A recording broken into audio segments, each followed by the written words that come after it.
እስር ቤት ላይ ወደ 10 ዓመታት ነው የቆየሁት ማለት ነው። በመጀመሪያ ስንገባ ትንሽ ስለነበርን ማለት ነው፣ በጣም ትናንሾች ነበርን እና ብዙ ነበርን ማለት ነው። ከዛም ደግሞ በመከራ ሆነ ደግሞ እንድን ነው የምታስበው፣ አንድ ጊዜ ይወጣል ምናምን ብለው አታስብም። ምክንያቱም እኛ የምንሰማው በክርስትና በማይፈቀድበት ቦታ በዛ ህይወታቸው እየሰጡና ለክርስቶስ ሰማዕት ሆነው እያለፉ ምናምን ስለምንሰማ ነበር። እንደዛ ነው የሚመስለኝ ነበረ ማለት ነው።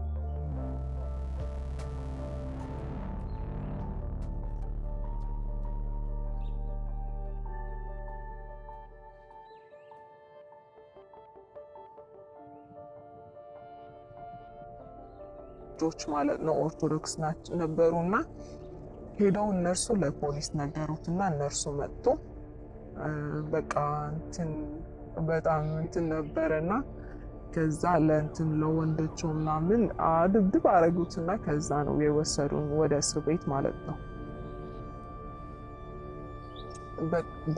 በቀዝቃዛ ቦታ ቢወስዱትም ለቀዝቃዛ የማይመች በኮንቴነር ላይ ምናምን ነው ያሽጉት የነበሩት እነርሱ ማለት ነው። በቀዝቃዛ በርዶ ተሰቃዮ እሺ እንዲሉ ማለት ነው።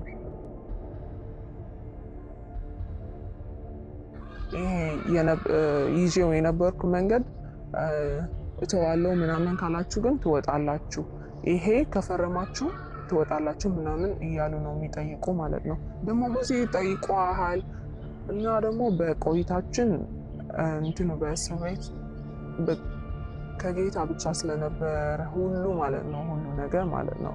ብዙ ነገሮች አለው ፊዚካሊ የምታስበው በጣም ከባድ ነው።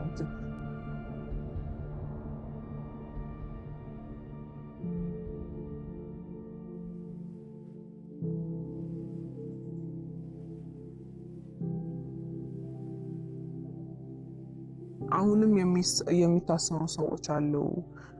ከትምህርት ይወስዳሉ ሰዎች በየሆነ አጋጣሚ የሆነ የልጅ አመት በዓል ነው ብለህ ብትሰበሰብ እኮ ብቻ አማኝ ስለሆንክ ስለማትዘፍ ነው ስለምንዘምረው ብቻ መጥተው ይወስደዋል ከቤት ማለት ነው።